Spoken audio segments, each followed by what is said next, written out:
Dios les bendiga, les saluda el pastor José Luis Fuentes de su programa Sal y Luz. Dios les bendiga, les saluda el pastor José Luis Fuentes de su programa Sal y Luz. Quiero continuar con el estudio de Mateo capítulo número 10. Hemos visto varias cosas de este estudio que lo hemos titulado Lo que conlleva el discipulado o lo que conlleva ser cristiano, usando la terminología de la Biblia que a los discípulos después en Antioquía comenzaron a llamarlos cristianos por primera vez. Y aquí podemos ver en este capítulo que todo el capítulo tiene que ver con los discípulos del Señor y aplicándolo hoy en día a nosotros con los cristianos. Son principios, es un cuadro hermoso de la vida de un cristiano desde que nacemos de nuevo, siendo llamados por Dios, exaltando ahí y resaltando que todo inicia con Dios, hasta ver después cómo el Señor los instruyó antes de enviarlos, y podemos ver que Dios hizo lo propio, lo mismo con la iglesia, dejándonos su Espíritu Santo, su palabra, pastores, y gracias a Dios por ello. Y también después de la instrucción vemos que hubo una advertencia, y luego, después de la advertencia, hubo palabras de aliento o de ánimo, diciéndonos la Biblia a quién le debemos de temer. Y después de eso podemos ver que para los cristianos, Dios, ¿verdad?, para darnos bendiciones, el Señor nos confronta, el Señor nos pone lo que se llama, estoy buscando la palabra adecuada, ¿verdad? Y esto sucede cuando tiene que ver con bendiciones de Dios. La Biblia dice que si pedimos cualquier cosa a Dios, Él nos la va a dar, pero la palabra era condición, nos condiciona. Y la condición, aun cuando oramos en lo que le pedimos a Dios, es que primero pidamos conforme a su voluntad y segundo, si guardáis mis mandamientos. Casi siempre las bendiciones de Dios van ligadas a esa condición, de amar a Dios, de orar conforme a la voluntad de Dios, de guardar los mandamientos de Dios. Y podemos ver, y ya lo vimos también, cómo Dios condiciona al cristiano. Lo condiciona para bendecirlo, diciéndole que él debe de tener la preeminencia, pero en esta ocasión, el resto del tiempo que nos queda para este discipulado, para este estudio, está en Mateo 10, capítulo 10, versículo 40. Y aquí quiero hablar de las recompensas. Venga usted a creer esto como si no fuera suficiente ya el hecho de que Dios ya nos ha bendecido, ¿verdad? Dándonos primeramente la vida eterna, no dándonos lo que merecíamos, que era ser condenados por nuestro pecado. Qué bueno y maravilloso que es nuestro Dios. Él nos perdonó, nos amó, nos salvó, nos adoptó, nos justificó, nos santificó, y además de eso todavía nos invita a obedecerle, nos invita a servirle, a participar en su obra. Y dice la palabra de Dios que nadie que haga algo por él y para él o para su obra, nadie será quedado sin recompensa. Qué maravilloso es Dios, qué oportunidad tan más apremiante, qué oportunidad tan más privilegiada, el hecho de que además que ya nos salvó, Él dice que Él paga bien. Mire, el mundo paga mal, el pecado paga mal, el pecado trae consecuencias. El diablo vino para hurtar, matar y destruir, y Cristo vino para dar vida y vida en abundancia. Y además de eso, todavía quiere recompensarnos por cualquier cosa que hagamos como cristianos. La vida cristiana conlleva, por nuestra obediencia, bendiciones de Dios. Y aquí podemos ver en el versículo 40 que Él inicia diciendo: el que a vosotros recibe, le dijo a los discípulos antes de enviarlos a predicar, dice, a mí me recibe. Y el que me recibe a mí, recibe al que me envió, en este caso al Padre. Luego dice, el que recibe a un profeta, por cuanto es profeta, recompensa de profeta recibirá. Y el que recibe a un justo, por cuanto es justo, recompensa de justo recibirá. Y vea lo que dice el siguiente versículo a continuación. Y cualquiera que dé a uno de estos pequeñitos un vaso de agua fría, Solamente por cuanto es discípulo, de cierto os digo que no perderá su recompensa. Qué maravilloso es nuestro Dios, que Él dice, mira, cualquier cosa que le den a uno de estos pequeños, cualquier cosa que le den a uno de mis hijos, a uno de mis discípulos, aún la Biblia, más allá del cristianismo, algunos principios de Dios, ¿verdad? No están limitados solo para los cristianos. Por ejemplo, la Biblia nos dice de la regla y de oro, la ley de la siembra y la cosecha, y eso es para cualquiera, que lo que uno siembra va a cosechar. La Biblia también nos dice, honra a tu padre y a tu madre y serás de larga vida sobre la faz de la tierra. Cualquier persona inconversa, aunque no sea creyente en el Señor, que honre a sus padres, Dios le va a bendecir, le va a ir bien a esa persona. Y aquí el Señor nos dice que todo lo que hagamos por Él, para la obra de Él, dice la Biblia que nadie se va a quedar sin su recompensa. Que si solamente damos a uno de estos pequeños, sus hijos, a un discípulo, a un cristiano, a una persona, a la viuda, al huérfano, al pobre, ¿verdad? Porque Él es el padre de los huérfanos y es el esposo de las viudas, y Él es el protector también de los pobres. Él nos manda ayudar a esta clase de personas, al necesitado, al que no tiene, porque es lo que Él hace con nosotros. Dios no es deudor de nadie, Dios paga bien. Y Él dice que si tan solo damos un vaso de agua, vamos a ser recompensados por ese vaso de agua que hayamos dado en la obra del Señor. Yo no sé de usted, pero en realidad la vida cristiana es maravillosa. Hay problemas, lo hemos mencionado ya, claro que hay problemas. Hay dificultades, pues también hay dificultades. En este mismo estudio yo mencioné en la parte de la condición, donde Dios nos condiciona para bendecirnos, yo mencionaba, ¿verdad?, el ejemplo de Sadrac, Mesac y Abednego. Estos tres jóvenes que fueron amenazados y que se les dijo que tenían que adorar a esta estatua pagana del rey de Babilonia, porque si no iban a ser echados al horno de fuego.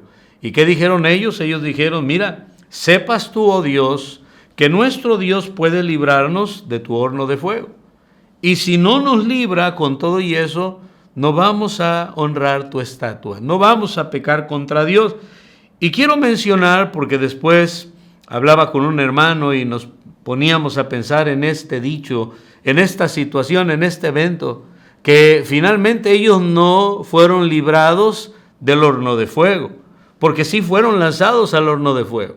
E inclusive el horno fue calentado 10 veces más, creo, de lo normal, bastantes veces más de lo normal, al grado que los que estaban ahí atendiendo el horno, estos inconversos, estos babilonios que estaban atendiendo el horno, era tal lo caliente del horno que los quemó la temperatura y murieron. Imagínense nada más, sin ser lanzados nada más por estar cerca. Y eso es lo que quiero que entendamos. A lo mejor Dios va a permitir que pases por la prueba, por alguna enfermedad difícil, por algún, ¿verdad?, quebranto familiar, por alguna situación laboral, pero qué hermoso es cualquier cosa que atravesemos, poderla atravesar con la ayuda de Dios, con la bendición de Dios, con la protección de Dios, el Dios que recompensa, el Dios que remunera, el Dios que no es deudor de nadie. Por eso le digo que no hay mejor vida que la vida cristiana. Ellos fueron lanzados a ese horno y ciertamente sí estaba más caliente. No libraron el ser lanzados al horno. Dios no evitó que fueran lanzados al horno. ¿Qué evitó Dios? Que el horno no les hiciera daño, que la temperatura no les quemara. Luego se asomaron y miraron a 4 y por quien lo dice que no eran cristianos, dice que veía a 4 personas y la cuarta persona, además de los 3 jóvenes que lanzaron, tenía figura o similitud al hijo o a hijo de los dioses. Y obviamente él tenía su percepción de cómo era Dios, no sabemos qué fue lo que miró, pero lo que sí sabemos es que era nuestro Señor Jesucristo. Era Dios que los cuidaba, que estaba con ellos en ese horno de fuego, ¿verdad? Amparándolos, ayudándolos, protegiéndolos, acompañándolos, guardándolos. Y quiero que te mentalices en eso, que si tú eres cristiano, vale la pena ser cristiano, no solo porque no vamos a ir al infierno, pero también por lo bueno y maravilloso que es Dios, porque es imposible no amar a Dios, es imposible no agradecerle a Dios, es imposible no querer servir a Dios. Si tú lo conoces, te vas a enamorar de Dios, y la mejor manera de conocerlo es venir a la palabra de Dios, creer en Él para poder experimentarlo, para poder conocerlo y ponerlo a prueba para que Él obre, para que Él cumpla, y que entonces bajo convicción, porque lo probaste, porque te convenciste, nadie te lo platicó, ahora tú lo experimentaste, y puedas llegar a la conclusión que no hay mejor vida que la vida cristiana. Recuerdo a Felipe que le dijo a Natanael, su amigo, mira, ven, hemos hallado al Mesías. Y luego él dijo, no, dice, como no creyendo, de Nazaret saldrá algo de bueno. ¿Y qué le dijo Felipe? Ven tú y velo tú mismo, para que tú mismo te convenzas. Y después cuando viene Natanael, el Señor, sin que Felipe conociera a Cristo, le dijo, he ahí un verdadero israelita. Y se queda medio cabezón Felipe porque dice, ¿de dónde me conoces? ¿Cuándo nos hemos visto? ¿Y qué dijo el Señor? Le dijo, mira, antes de que llegaras aquí, cuando estabas allá debajo de la higuera, yo te vi. Se sorprendió, dijo, este es adivino, este sabe todas las cosas. ¿Quién es el que está frente a mí? Y ahora después llega a la conclusión y dijo, no, ahora yo creo ya por mí, ya no lo creo por lo que otros digan. No vivo con la fe de otros, tengo y ejerzo mi propia fe. Soy un hombre de convicciones, estoy convencido en lo que quiero, en lo que creo y en lo que sigo. Entonces, qué bendición, ¿verdad? Que Dios, a diferencia del mundo y el pecado y de Satanás, ¿verdad? Pagan mal, quieren quebrantarnos, quieren humillarnos para que seamos destrozados, destruidos, que nos divorciemos, que se pierdan nuestros hijos, que nos vaya mal en lo económico, que nos vaya mal en la salud. El diablo quiere lo peor para nosotros, pero gracias a Dios que Dios, Él es el buen pastor. Él quiere lo mejor para la gente. Él quiere que todo mundo venga al conocimiento de la verdad. Él no quiere que uno solo perezca. Oh, y sus hijos, ¿qué podríamos decir de nosotros? Él es bueno, Él paga bien, Él recompensa. Cada cosa que hagamos en el servicio de Dios, estamos atesorando en el cielo. De hecho, Él nos anima, nos invita a hacer tesoros en el cielo, donde la polilla y el orín no corrompen, donde ladrones no minan ni hurtan. Y tiempo me faltaría para que nos paseáramos por la Biblia en ver ciertos personajes. La viuda de Sarepta, que estaba al borde de la muerte, dijo, cuando el varón de Dios le dijo, dame algo de comer también, después de haberle pedido un vaso de agua a la viuda, en plena sequía, ¿qué dijo ella? Dijo, vive Jehová que no tengo para darte. Ahora que nos encontramos en la entrada de la ciudad, me hallaste recogiendo 2 leños para cocinar la última torta del poco de aceite, ¿verdad? Y el poco de harina que tengo en la vasija y en la tinaja. Y después, ¿cómo yo le doy a mi hijo y nos vamos a tirar a morir? ¿Y qué le dijo Dios a través del varón de Dios? Haz como dijiste, pero dame a mí primero. Y después todo el tiempo de la sequía, esa mujer pudo comer ella, su hijo, y aún invitarle el taco, invitarle, ¿verdad?, el plato de comida al varón de Dios. Dios paga bien, Dios recompensa, Dios no es deudor de nadie. Le animo a que se involucre en la obra del Señor, sea un cristiano activo en su iglesia, pueda dar de su tiempo, de sus talentos, de sus dones que Dios le da, pueda dar de todo lo que Dios le ha dado para bendecir también a otros, porque recordemos las palabras del Señor Jesús que Pablo citó, que Dios dijo que era más bienaventurado dar que recibir. Gracias a Dios por un Dios que paga bien. Vale la pena sin lugar a dudas servirlo. No deberíamos de servirle por las recompensas que Él nos quiere dar, porque Él es digno que lo sirvamos. Él es digno que nos rindamos a Él, pero Él dice, cualquiera que dé tan siquiera un vaso de agua a uno de estos mis pequeños, mis discípulos, dice, no se va a quedar sin su recompensa. Todo esto conlleva el discipulado y qué bendición. Yo espero que la palabra de Dios haya sido de aliento, de edificación y de bendición a su vida. Les saluda y se despide en esta ocasión de ustedes el pastor José Luis Fuentes, y no olvide darle like, compartir y seguirnos en todas las redes sociales. Dios me los bendiga.